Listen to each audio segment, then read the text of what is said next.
quelques semaines seulement après avoir appris que les masques étaient inutiles contre la COVID-19. On avait fait une vidéo sur cette chaîne là-dessus, je vous invite à aller la regarder.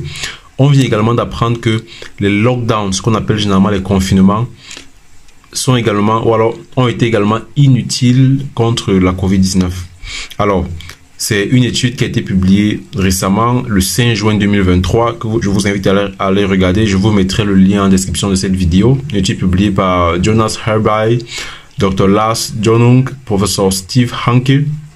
Et le titre, vous voyez, c'est Did Lockdowns Work? Est-ce que la politique de lockdown, la politique de confinement a vraiment marché?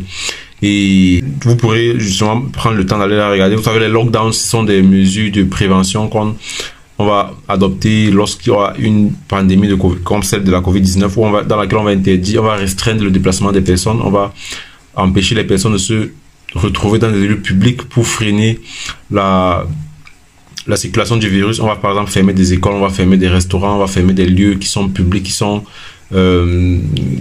visités par plusieurs personnes dans le but de réduire les contacts entre les personnes et donc de limiter la propagation du virus.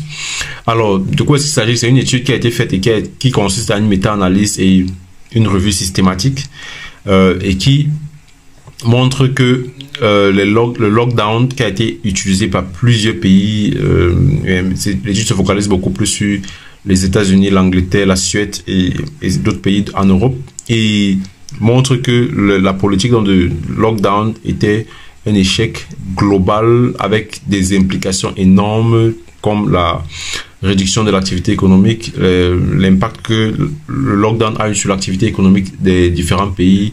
Il y avait l'arrêt de plusieurs commerces, l'arrêt de plusieurs activités. Ça a eu un impact énorme sur l'activité économique, mais en faisant l'analyse, on se rend compte que c'était un échec global parce que ça n'a pas eu un impact significatif sur la réduction de la mortalité, de la morbidité liée au COVID-19. Alors, je vous invite à aller regarder, à voir la méthodologie. C'est une étude qui est facilement téléchargeable. Je vous mettrai le lien en description de cette vidéo.